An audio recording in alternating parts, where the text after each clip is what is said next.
ನಮಸ್ಕಾರ, welcome back to my channel. ಹೇಗಿದ್ರೆ ಎಲ್ಲರೂ ಐ ಹೋಪ್ ನೀವೆಲ್ಲ ಚೆನ್ನಾಗಿದ್ದೀರಾ ಅನ್ಕೋತೀನಿ. ನಾಳೆ ವರಮಹಾಲಕ್ಷ್ಮಿ ಹಬ್ಬ. ಸೊ ಇವತ್ತು ಬಂದು ಗುರುವಾರ. ಇವತ್ತಿಂದನೇ ಎಲ್ಲ ಜೋಡಿಸೋದಕ್ಕೆ, ಲಕ್ಷ್ಮಿ ಕೂರಿಸೋದಕ್ಕೆಲ್ಲ ರೆಡಿ ಮಾಡಬೇಕು. ಹಾಗಾಗಿ ಇವಾಗ ಟೈಮ್ ಬಂದು 5 o'clock ಆಗಿದೆ, 5 ಗಂಟೆ ಆಗಿದೆ. ಇವಾಗ ವ್ಲಾಗ್ನ ಸ್ಟಾರ್ಟ್ ಮಾಡ್ತಿದ್ದೀನಿ. ಮಾರ್ನಿಂಗಿಂದ ಏನೂ ವ್ಲಾಗ್ ಮಾಡೋಕ್ಕಾಗಿಲ್ಲ. ಅಂದರೆ ಕೆಲಸ ಅಂತ ಏನಿಲ್ಲ, ಕೆಲಸ ಎಲ್ಲ ಆಲ್ಮೋಸ್ಟ್ ಆಗಿತ್ತು, ಬಟ್ ವ್ಲಾಗ್ ಏನೂ ಮಾಡೋಕ್ಕಾಗಲಿಲ್ಲ, ರೆಸ್ಟ್ ತೊಗೊತಿದ್ದೆ ಅಷ್ಟೇ. ಸೊ ಇವಾಗ ಎಲ್ಲ ರೆಡಿ ಮಾಡಿಬಿಟ್ಟು ಸ್ನಾನ ಮಾಡಿ ಇವಾಗೆಲ್ಲ ರೆಡಿ ಮಾಡಬೇಕು. ಸೊ ಎಲ್ಲ ಪಾತ್ರೆ ಎಲ್ಲ, ದೇವ್ರ ಪಾತ್ರೆ ಎಲ್ಲ ನಮ್ಮ ಅತ್ತೆನೇ ಎಲ್ಲ ವಾಶ್ ಮಾಡಿ ಇಟ್ಟಿದ್ದಾರೆ. ಅದಕ್ಕೆ ಇವಾಗ ನಾನು ಪೂಜೆಗೆಲ್ಲ ರೆಡಿ ಮಾಡ್ಕೋಬೇಕು. ಸೊ ಇಲ್ಲಿ ಬೆಳ್ಳಿ ಸಾಮಾನು ಇಟ್ಟಿದ್ದಾರೆ, ಮತ್ತು ಇದೆಲ್ಲ ಪೂಜೆದೆಲ್ಲ ತೊಳೆದಿಟ್ಟಿದ್ದಾರೆ. ಮತ್ತು ಇಲ್ಲಿ ಪೂಜೆ ಐಟಮ್ಸ್ ಎಲ್ಲ ತಂದು ಇಟ್ಟಿದ್ದೀನಿ. ಸೊ ಇವಾಗ ಎಲ್ಲ ರೆಡಿ ಮಾಡಬೇಕು. ಕುಂಕುಮ ಬಟ್ಲಿಗೆ ಕುಂಕುಮ ಅರ್ಶಿನ ತುಂಬಬೇಕು, ಮತ್ತು ಪಂಚಾರತಿ ರೆಡಿ ಮಾಡಬೇಕು, ಹಾಗೆ ತಟ್ಟೆಗಳು ರೆಡಿ ಮಾಡಬೇಕು. ತಿಂಡಿಗಳೆಲ್ಲ ಜೋಡಿಸ್ಬಿಟ್ಟು ದೇವ್ರ ಮುಂದೆ ನೈವೇದ್ಯಕ್ಕೆ ಇಡೋಕ್ಕೆ ಅಂತ ಹೇಳ್ಬಿಟ್ಟು ತಟ್ಟೆಗಳನ್ನ ರೆಡಿ ಮಾಡಬೇಕು. ಮತ್ತು ಈ ಟೇಬಲ್ 3 steps ಟೇಬಲ್ ಮಾಡಿಸಿದ್ದೀವಿ ಈ ಸಲ ದೇವ್ರ ಕೂರ್ಸೋದಕ್ಕೆ ಅಂತ ಹೇಳ್ಬಿಟ್ಟು. ವರ್ಷ ಅದೆಲ್ಲ ಜೋಡಿಸೋ ಅಷ್ಟರಲ್ಲಿ ಟೇಬಲ್ 3 steps ಟೇಬಲ್ನ ರೆಡಿ ಮಾಡೋ ಅಷ್ಟರಲ್ಲಿ ಸಾಕಾಗೋಗ್ತಿತ್ತು. ಅದಕ್ಕೆ ಈ ಸಲ ಇರಲಿ ಅಂತ ಹೇಳ್ಬಿಟ್ಟು ಈ ಥರ 3 ಸ್ಟೆಪ್ ಇರೋದನ್ನು ರೆಡಿ ಮಾಡಿಸಿದ್ದೀವಿ. ಸೊ ಇದ್ರ ಮೇಲೆ ಲಕ್ಷ್ಮಿನ ಫಸ್ಟ್ ಸ್ಟೆಪ್ಪಲ್ಲಿ ಲಕ್ಷ್ಮಿನ ಕೂರಿಸಿ, ಇನ್ನೆರಡು ಸ್ಟೆಪ್ಪಲ್ಲಿ ಐಟಮ್ಸ್ನ, ತಿಂಡಿ ಐಟಮ್ಸು, ಪೂಜೆ ಐಟಮ್ಸ್ ಅದೆಲ್ಲ ಇಡೋದಕ್ಕೆ ಅಂತ ಹೇಳ್ಬಿಟ್ಟು ಮಾಡಿಸಿದ್ದೀವಿ. ಇನ್ನು ಏನೂ ರೆಡಿ ಮಾಡಿಲ್ಲ, 5 ಗಂಟೆ ಆಗಿದೆ ಆಲ್ರೆಡಿ. ನೈಟೇ ಎಲ್ಲ ಫುಲ್ಲು ರೆಡಿ ಇಟ್ಟರೆ ನೈಟೇ ಎಲ್ಲ ರೆಡಿ ಮಾಡಿಟ್ಟರೆ ಬೆಳಗ್ಗೆ 5:30 ಅಷ್ಟರಲ್ಲಿ ಪೂಜೆ ಮುಗಿಸ್ಬೇಕು. ಸೊ ನೋಡೋಣ ಹೇಗಾಗುತ್ತೆ ಇವತ್ತಿನ ವ್ಲಾಗ್ ಅಂತ ಹೇಳ್ಬಿಟ್ಟು. ಇವತ್ತಿಂದು ಮತ್ತು ನಾಳೆ ಪೂಜೆದು 2 ಒಟ್ಟಿಗೆ ಹಾಕೋಣ ಅಂತ ಅಂದ್ಕೊಂಡಿದ್ದೀನಿ. ನೋಡೋಣ, ತುಂಬ ಲೆಂತ್ ಆದರೆ ಒಟ್ಟಿಗೆ ಹಾಕಲ್ಲ, 2 ಪಾರ್ಟ್ ಮಾಡಿ ಹಾಕ್ತೀನಿ. ಇವತ್ತಿಂದು ಮತ್ತು ನಾಳೆ ಪ್ರಿಪ್ರೇಷನ್ ಒಂದು ಹಾಕ್ತೀನಿ, ನಾಳೆದು ಪೂಜೆ ಎಲ್ಲ ಒಂದು ವ್ಲಾಗ್ ಹಾಕ್ತೀನಿ. ಇಲ್ಲ ಕಡಿಮೆ ಟೈಮ್ ಆಯಿತು ಅಂತಂದರೆ ಒಂದರಲ್ಲೇ ಆ್ಯಡ್ ಮಾಡ್ತೀನಿ. ಸೊ ಇವಾಗ ಬನ್ನಿ ಎಲ್ಲ ರೆಡಿ ಮಾಡ್ಕೊಳ್ಳೋಣ. ಆದಷ್ಟು ಎಲ್ಲ ಕವರ್ ಮಾಡಿ ತೋರಿಸೋದಕ್ಕೆ ಟ್ರೈ ಮಾಡ್ತೀನಿ. ಆ್ಯಂಡ್ ರಿಟರ್ನ್ ಗಿಫ್ಟ್ಸ್ ಎಲ್ಲ ಲಾಸ್ಟ್ ವ್ಲಾಗಲ್ಲಿ ತೋರಿಸಿದ್ದೀನಿ ನಾನು ನಿಮಗೆ, ಏನೇನು ಆ್ಯಡ್ ಮಾಡಿದ್ದೀನಿ ಸಲ ಅಂತ ಹೇಳ್ಬಿಟ್ಟು. ಅದೆಲ್ಲನೂ ಬ್ಯಾಗಲ್ಲಿ ಹಾಕಿ ರೆಡಿ ಮಾಡಬೇಕು. ಸೊ ಸದ್ಯಕ್ಕೆ ಇವಾಗ ಪೂಜೆಗೆ ರೆಡಿ ಮಾಡಬೇಕು. ಇದಿಷ್ಟು ರೆಡಿ ಮಾಡಿಬಿಟ್ರೆ ಅರ್ಧ ಕೆಲಸ ಮುಗಿಯುತ್ತೆ. ಆಮೇಲೆ ಲಕ್ಷ್ಮಿಗೆ ಸ್ಯಾರಿ ಹಾಕ್ಬಿಟ್ಟು ಡೆಕೋರೇಷನ್ ಮಾಡೋದು. ಆಲ್ಮೋಸ್ಟ್ ಪೂಜೆಗೆಲ್ಲ ರೆಡಿ ಮಾಡಿಕೊಂಡೆ. ಎಲ್ಲ ಕುಂಕುಮ ಅರಿಶಿನ ಬಟ್ಲೆಗಳಿಗೆಲ್ಲ ಕುಂಕುಮ ಹಾಕ್ಕೊಂಡು ಇಲ್ಲಿ ಪಂಚಾರತಿ ರೆಡಿ ಮಾಡಿದ್ದೀನಿ. ಮತ್ತು ದೀಪಗಳಿಗೂ ಅಷ್ಟೇ ಎಣ್ಣೆ ಬತ್ತಿ ಹಾಕ್ಬಿಟ್ಟು ಎಲ್ಲ ರೆಡಿ ಮಾಡಿದ್ದೀನಿ. ಇದು ಮಡ್ಲಕ್ಕಿ ಲಕ್ಷ್ಮಿಗೆ. ಮತ್ತು ಈ ಸಲ ಬಳೆನ ಡಿಫ್ರೆಂಟಾಗಿ ತೊಗೊಂಬಂದೆ. ಪ್ಲೈನ್ ತರ್ತಿದ್ದೆ ವರ್ಷ ದೇವ್ರಿಗೆ ಇಡೋದಕ್ಕೆ ಅಂತ ಹೇಳ್ಬಿಟ್ಟು. ಈ ವರ್ಷ ಇಟ್ಟಿದ್ದನ್ನು ನೆಕ್ಸ್ಟ್ ಇಯರು ತಾಂಬೂಲ ಜೊತೆಗೆ ಬಳೆ ಕೊಡ್ತೀವಲ್ಲ ಅದಕ್ಕೆ ಯೂಸ್ ಮಾಡ್ಕೋತಿದ್ದೆ. ಹಾಗೆಯೇ ಲಾಸ್ಟ್ ಇಯರ್ ಈ ಥರ ಇಟ್ಟಿದ್ನಲ್ಲ ಬಳೆನ, ಅದನ್ನು ಬಿಚ್ಚಿಬಿಟ್ಟು ಈ ಸಲ ತಾಂಬೂಲ ಕೊಡೋದಕ್ಕೆ ಯೂಸ್ ಮಾಡ್ಕೋತಾ ಇದ್ದೀನಿ. ಅದಕ್ಕೆ ಈ ಸಲ ಈ ಥರ ಡಿಸೈನ್ ಇರೋ ಬ್ಯಾಂಗಲ್ಸ್ನ ತೊಗೊಂಬಂದಿದ್ದೀನಿ, ಚೆನ್ನಾಗಿ ಕಾಣಿಸುತ್ತೆ ಅಂತ ಅಂದ್ಬಿಟ್ಟು. ತುಂಬ ಚೆನ್ನಾಗಿ ಕಾಣಿಸ್ತಿದೆ ಅಲ್ಲ. ಸೊ ನೆಕ್ಸ್ಟು ತಿಂಡಿಗಳನ್ನೆಲ್ಲ ಈ ಥರ ರೆಡಿ ಮಾಡಿದ್ದೀನಿ. ಕರ್ಜಿಕಾಯಿ, ಚಿರೋಟಿ, ಕೋಡ್ಬಳೆ, ಚಕ್ಲಿ, ರವೆ ಉಂಡೆ, ಇಲ್ಲಿ ಫ್ರೂಟ್ಸ್ ಇಟ್ಟಿದ್ದೀನಿ. ಮತ್ತು ಇಲ್ಲಿ ಡ್ರೈ ಫ್ರೂಟ್ಸು, ಲಕ್ಷ್ಮಿಗೆ ಡ್ರೈ ಫ್ರೂಟ್ಸ್ ಅಂದರೆ ತುಂಬ ಇಷ್ಟ ಅಲ್ವಾ, ಸೊ ಅದಕ್ಕೆ ಇಟ್ಟಿದ್ದೀನಿ. ಹಾಗೆ ಲಕ್ಷ್ಮಿ ಕೂರ್ಸೋದಕ್ಕೆ ಬಿನ್ಗೆನೂ ರೆಡಿ ಮಾಡಿ ಇಟ್ಟಿದ್ದೀನಿ. ಸೊ ಇದಿಷ್ಟನ್ನ ರೆಡಿ ಮಾಡಿದೆ. ನೆಕ್ಸ್ಟ್ ಇವಾಗ ತಾಂಬೂಲ ಬ್ಯಾಗ್ನ ರೆಡಿ ಮಾಡಬೇಕು. ತಾಂಬೂಲ ಬ್ಯಾಗ್ ರೆಡಿ ಮಾಡಿ ಆದಮೇಲೆ ಲಕ್ಷ್ಮಿಗೆ ಡೆಕೋರೇಷನ್ನ ಸ್ಟಾರ್ಟ್ ಮಾಡಬೇಕು. ಸೊ ಇದಿಷ್ಟು ಇವಾಗಿನ ಅಪ್ಡೇಟ್ಸ್ ಅಷ್ಟೇ ಗೈಸ್. ಇದೆಲ್ಲ ರೆಡಿ ಮಾಡಬೇಕಾದ್ರೆ ವೀಡಿಯೋ ಮಾಡ್ಕೊಳ್ಳೋಕ್ಕಾಗಲಿಲ್ಲ, ಯಾಕಂದರೆ ಒಬ್ಬಳೇ ಇದ್ದೆ. ಹಾಗಾಗಿ ವಿಡಿಯೋ ಮಾಡಿಕೊಂಡು ಮಾಡೋಷ್ಟರಲ್ಲಿ ಲೇಟ್ ಆಗುತ್ತೆ ಅಂತ ಹೇಳ್ಬಿಟ್ಟು ಬೇಗ ರೆಡಿ ಮಾಡಿದೆ. ಇಲ್ಲಿದೆ ತಾಂಬೂಲ ಕೊಡೋದಕ್ಕೆ ಅಂತ ರೆಡಿ ಮಾಡಬೇಕು ಇವಾಗ ಬ್ಯಾಗ್ಗಳನ್ನ. ಅಕ್ಕಿ ಎಲ್ಲ, ಮಡ್ಲಕ್ಕಿ ಅದೆಲ್ಲ ತುಂಬಿಬಿಟ್ಟು ಇವಾಗ ಬ್ಯಾಗಿಗೆ ರೆಡಿ ಮಾಡ್ತೀನಿ, ಬ್ಲೌಸ್ ಪೀಸ್ ಎಲ್ಲ ಹಾಕಿ. ಸೊ ರೆಡಿ ಮಾಡಬೇಕಾದ್ರೆ ಸಿಗ್ತೀನಿ ಗೈಸ್. ಸೊ ಗೈಸ್ ಇವಾಗ ರಿಟರ್ನ್ ಗಿಫ್ಟ್ಸ್ನ ಪ್ಯಾಕ್ ಮಾಡ್ತಾ ಇದ್ದೀನಿ.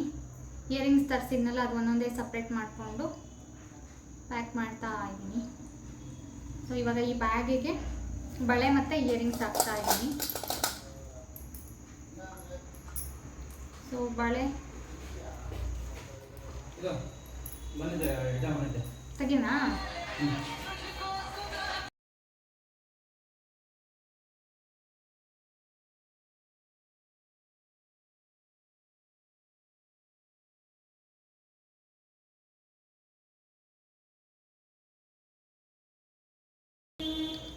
ಸೊ ಇವಾಗ ಈ ಬ್ಯಾಗಿಗೆ ಬಳೆ ಮತ್ತು ಇಯರಿಂಗ್ಸ್ ಹಾಕ್ತಾ ಇದ್ದೀನಿ. ಕಾಣಿಸ್ತಿದೆಯಾ ಇಲ್ವೋ ಗೊತ್ತಿಲ್ಲ. ಈ ಥರ ಪ್ಯಾಕ್ ಮಾಡಿ ರೆಡಿ ಮಾಡಿ ಇಡ್ತಾ ಇದ್ದೀನಿ. ಇಲ್ಲಿ ಅಕ್ಕಿ ಕೂಡ ರೆಡಿ ಮಾಡಿ ಇಟ್ಕೊಂಡಿದ್ದೀನಿ. ಇಲ್ಲಿ ಈ ಥರ ಬಳೆಗಳನ್ನ ರೆಡಿ ಮಾಡ್ತಿದ್ದೀನಿ. ಇನ್ನೂ ತುಂಬ ಕೆಲಸ ಇದೆ ಗೈಸ್.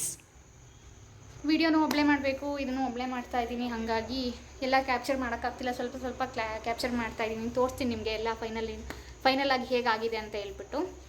ಸೊ ಇವಾಗ ಬ್ಯಾಕ್ಗ್ರೌಂಡ್ ಡೆಕೋರೇಷನ್ದು ಬಂತಂತೆ. ಸೊ ಇವಾಗ ಅದನ್ನು ರೆಡಿ ಮಾಡಿಸಿ ಆಮೇಲೆ ಸ್ಟ್ಯಾಂಡ್ ಇಟ್ಟು ಲಕ್ಷ್ಮಿ ಕೂರಿಸ್ಬೇಕು. ಸೊ ತೋರಿಸ್ತೀನಿ ನಿಮಗೆ ಆದಷ್ಟು ಕವರ್ ಮಾಡಿ. ಸೊ ಗೈಸ್, ಇವಾಗ ಡೆಕೋರೇಷನ್ ಬ್ಯಾಕ್ಗ್ರೌಂಡ್ ಎಲ್ಲ ತಂದಿಟ್ಟರು. ಸೊ ಸಿಂಪಲ್ಲಾಗಿ ತರಿಸಿದ್ದೀನಿ ಈ ಸಲ ಗ್ರೀನಲ್ಲಿ. ಯಾಕಂದರೆ ಪಿಂಕ್ ಸ್ಯಾರಿ ಅಲ್ವಾ, ಸೊ ಗ್ರೀನು ಪಿಂಕ್ ಕಾಂಟ್ರಾಸ್ಟ್ ಚೆನ್ನಾಗಿರುತ್ತೆ ಅಂತ ಹೇಳ್ಬಿಟ್ಟು ಗ್ರೀನೇ ತರಿಸಿದ್ದೀನಿ. ನಾನು ಈ ಸಲ ಏನೂ ಮಾಡಿಲ್ಲ, ಯಾಕಂದರೆ ಅದೆಲ್ಲ ತರಬೇಕು, ಡೆಕೋರೇಷನ್ ಐಟಮ್ಸ್ ಮಾಡಬೇಕು, ತುಂಬ ಟೈಮ್ ಹಿಡಿಯುತ್ತೆ ಅಂತ ಹೇಳ್ಬಿಟ್ಟು ಇದೇ ಸ್ಟ್ಯಾಂಡೇ ತರಿಸಿ ಇಟ್ಬಿಟ್ಟಿದ್ದೀನಿ. ಸೊ ಒಬ್ಬಳೇ ಇದ್ದೀನಿ, ಕೆಲಸ ಮಾತ್ರ ಮುಗೀತಿಲ್ಲ, ಇನ್ನು ಇಷ್ಟ ಹಿಡ್ಕೊಂಡು ಕೂತಿದ್ದೀನಿ ಇಲ್ಲಿ. ತಾಂಬೂಲ ಅಷ್ಟೇ, ಇನ್ನು ಲಕ್ಷ್ಮಿ ರೆಡಿ ಮಾಡಬೇಕು, ಅದೆಲ್ಲ ಜೋಡಿಸ್ಬೇಕು, ಅದಾದಮೇಲೆ ರಂಗೋಲಿ ಹಾಕಬೇಕು, ಆಮೇಲೆ ಮಲ್ಕೋಬೇಕು, ಮತ್ತು ಬೆಳಗ್ಗೆ 5 ಗಂಟೆಗೆ ಸ್ಟಾರ್ಟ್ ಮಾಡಬೇಕು. ಸೊ ಒಬ್ಬಳೇ ಅಲ್ವಾ, ಸುಮ್ಮನೆ ಥಿಂಕ್ ಮಾಡ್ಕೊಂಡು ನಿಧಾನ ಕೆಲಸ ಮುಗಿಸ್ಕೊಂಡು ಕೂತಿದ್ದೀನಿ. ಮಾತಾಡೋದಕ್ಕೆ ಯಾರಾದರೂ ಇದ್ದಿರೋ ಜೊತೆಯಲ್ಲಿ ಬೇಗ ಬೇಗ ಕೆಲಸ ಆಗ್ತಿತ್ತು, ಪಾರ್ಟ್ನರ್ಸ್ ಯಾರಾದರೂ ಇದ್ದಿದ್ರೆ. ಸೊ ಎಲ್ಲರೂ ಬ್ಯುಸಿ ಆಗಿದ್ದಾರೆ, ಎಲ್ಲರ ಮನೇಲೂ ಹಬ್ಬ ಮಾಡ್ತಿದ್ದಾರಲ್ಲ, ಹಾಗಾಗಿ ಯಾರೂ ಬಂದಿಲ್ಲ. ಸೊ ಒಬ್ಬಳೇ ಮಾಡ್ತಾ ಇದ್ದೀನಿ. ಹಬ್ಬ ಅಲ್ವಾ, ಮಾಡೋಣ, ಒಂದು ದಿವಸ ಮಾಡಿದ್ರೆ ಏನಾಗಲ್ಲ ಅಲ್ವಾ. ಖುಷಿ ಒಂಥರ ಹಬ್ಬಕ್ಕೆ. ಲಕ್ಷ್ಮಿ ಡೆಕೋರೇಷನ್ ಮಾಡೋದು, ನಾವು ರೆಡಿ ಆಗೋದು, ಕುಂಕುಮಕ್ಕೆ ಎಲ್ಲರ ಮನೆಗೆ ಹೋಗೋದು, ಅವ್ರನ್ನ ಕರೆಯೋದು, ನಮ್ಮ ಮನೆಗೆ ಬರೋದು, ಅದೆಲ್ಲ ತುಂಬ ಚೆನ್ನಾಗಿರುತ್ತೆ.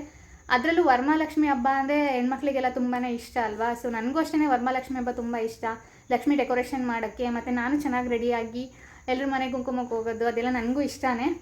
ಸೊ ಅದಕ್ಕೆ ಕಷ್ಟ ಆದರೂ ಪರವಾಗಿಲ್ಲ, ಇಷ್ಟಪಟ್ಟು ಮಾಡ್ತಾ ಇದ್ದೀನಿ. ಒಬ್ಬಳೇ ಇದ್ದೀನಿ ಗೈಸ್, ವೀಡಿಯೋ ಮಾಡೋಕ್ಕೆ ಯಾರೂ ಇಲ್ಲ, ಹಾಗಾಗಿ ನಾನೇ ಸೆಲ್ಫಿ ವೀಡಿಯೋ ಮಾಡಿಕೊಂಡು ಹೆಂಗೋ ಮ್ಯಾನೇಜ್ ಮಾಡ್ತಾ ಇದ್ದೀನಿ. ಎಲ್ಲ ಆದಮೇಲೆ ತೋರಿಸ್ತೀನಿ ನಾನು ನಿಮಗೆ ಏನೇನು ಮಾಡಿದ್ದೀನಿ ಅಂತ ಹೇಳ್ಬಿಟ್ಟು. ಸದ್ಯಕ್ಕೆ ತಾಂಬೂಲ ಬ್ಯಾಗ್ನ ರೆಡಿ ಮಾಡ್ತಾ ಇದ್ದೀನಿ. ಸೊ ಗೈಸ್, ಇವಾಗ ಲಕ್ಷ್ಮಿ ಕೂರಿಸೋಣ ಫಸ್ಟು ಅಂತ ಹೇಳ್ಬಿಟ್ಟು ಡೆಕೋರೇಷನ್ ಮಾಡೋಣ ಅಂತೇಳಿ ಟೇಬಲ್ಗೆಲ್ಲ ಈ ಥರ ಬಟ್ಟೆನ ಹಾಕಿ ರೆಡಿ ಮಾಡಿದ್ದೀನಿ. ಸೊ ಇವಾಗ ಇಲ್ಲಿ ಮಧ್ಯಕ್ಕೆ ಲಕ್ಷ್ಮಿ ಕೂರಿಸ್ಬೇಕು ಫಸ್ಟ್ ಸ್ಟೆಪ್ಪಿಗೆ. ಇಲ್ಲಿ ಸೆಕೆಂಡ್ ಸ್ಟೆಪ್ಪು, ಥರ್ಡ್ ಸ್ಟೆಪ್ಪಲ್ಲಿ ಬೇರೆ ಪೂಜೆ ಐಟಮ್ಸು, ನೈವೇದ್ಯದ ಐಟಮ್ಸ್ ಎಲ್ಲ ಜೋಡಿಸ್ತೀನಿ. ಸೊ ಇವಾಗ ಲಕ್ಷ್ಮಿಗೆ ಸ್ಯಾರಿ ಡ್ರೇಪ್ ಮಾಡೋಣ. ಸೊ ಆದಷ್ಟು ಕವರ್ ಮಾಡ್ತೀನಿ. ಇನ್ನು ಇಲ್ಲೆಲ್ಲ ಪ್ಯಾಕಿಂಗ್ ಇನ್ನೂ ಆಗಿಲ್ಲ, ಇನ್ನು ಬಾಳೆಹಣ್ಣು ತಂದಿರಲಿಲ್ಲ, ಮರ್ತೋಗ್ಬಿಟ್ಟಿತ್ತು. ಸೊ ಅದು ತಂದಮೇಲೆ ತಾಂಬೂಲ ಪ್ಯಾಕಿಂಗ್ ಮಾಡಬೇಕು. ಸದ್ಯಕ್ಕೆ ಇವಾಗ ಲಕ್ಷ್ಮಿಗೆ ಸ್ಯಾರಿ ಡೆಕೋರೇಷನ್ ಮಾಡಬೇಕು.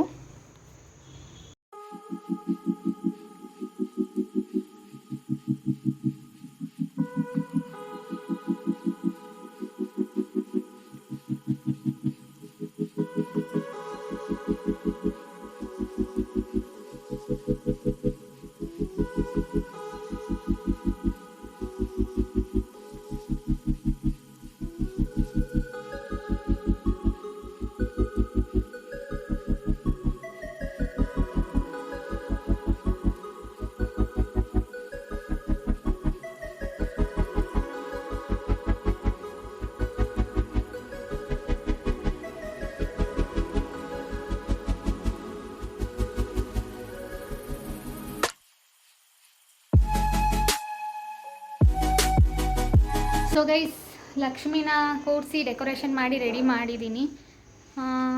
ಸ್ಯಾರಿ ಹಾಕಬೇಕಾದ್ರೆ ವೀಡಿಯೋ ಮಾಡ್ಕೊಳ್ಳೋಣ ಅಂದ್ಕೊಂಡೆ, ಈ ಹರಿಬರಿಯಲ್ಲಿ ಮರ್ತೇ ಹೋಯ್ತು. ಸೊ ಈ ರೀತಿ ರೆಡಿ ಮಾಡಿದ್ದೀನಿ ಸಿಂಪಲ್ಲಾಗಿ. ಪಿಂಕ್ ಸ್ಯಾರಿ ಬ್ಯಾಕ್ಗ್ರೌಂಡ್ ಗ್ರೀನ್ಗೆ ತುಂಬ ಸಕ್ಕತ್ತಾಗಿ ಕಾಣ್ತಾ ಇದೆ. ಹತ್ರದಿಂದ ತೋರಿಸ್ತೀನಿ ನೋಡಿ. ಇದು ಬೆಳಗ್ಗೆ ಕಳಶ ಇಟ್ಮೇಲೆ ಇನ್ನೂ ಚೆನ್ನಾಗಿ ಕಾಣಿಸುತ್ತೆ. 2 ಸ್ಟೆಪ್ಪು ನೆರಿಗೆ ಬರೋ ಥರ, ಇಲ್ಲೊಂದು ಸ್ಟೆಪ್ ಬರೋ ಥರ ಉಡ್ಸಿದ್ದೀನಿ. ಸೊ ನೋಡಿ ಎಷ್ಟು ಚೆನ್ನಾಗಿ ಕಾಣ್ತಿದೆ ಅಲ್ಲ. ಇದಕ್ಕೆ ಕಳಶ ಇಟ್ಟರೆ ಪರ್ಫೆಕ್ಟ್ ಆಗುತ್ತೆ. ಮತ್ತು ಹೂವು ಹಾಕ್ಬೇಕಷ್ಟೇ. ಸಿಂಪಲಾಗಿ ಮಾಡೋಣ ಅಂತ ಹೇಳಿದೆ, ಚೆನ್ನಾಗೇ ಬಂದಿದೆ, ನನಗಂತೂ ಇಷ್ಟ ಆಯಿತು. ಬಟ್ ವೀಡಿಯೋ ಮಾಡ್ಕೋಬೇಕಾಗಿತ್ತು, ಮರ್ತುಬಿಟ್ಟೆ ನಾನು ವೀಡಿಯೋ ಮಾಡೋದು.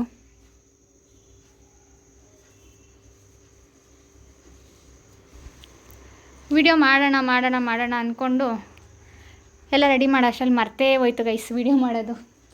ಈಗ ಮತ್ತೆ ಏನೂ ಮಾಡೋಕ್ಕಾಗಲ್ಲ ಅಲ್ವಾ. ಸೊ ಅಷ್ಟೇ. ಇಲ್ಲೆಲ್ಲ ಫ್ರೂಟ್ಸು ಅದೆಲ್ಲ ಇಲ್ಲೆಲ್ಲ ಜೋಡಿಸೋದಕ್ಕೆ ಸರಿ ಹೋಗುತ್ತೆ. ಇನ್ನು ಬಾಳೆಕಂದು ಅದೆಲ್ಲ ರೆಡಿ ಮಾಡಬೇಕು. ಸೊ ಇಷ್ಟೇ ಗೈಸ್, ಎಲ್ಲ ಆದಮೇಲೆ ತೋರಿಸ್ತಿದ್ದೀನಿ. ಸಾರಿ, ಸ್ಯಾರಿ ಡ್ರೇಪಿಂಗ್ ತೋರಿಸೋಣ ಅಂದ್ಕೊಂಡೆ, ಮರ್ತೇ ಹೋಯಿತು.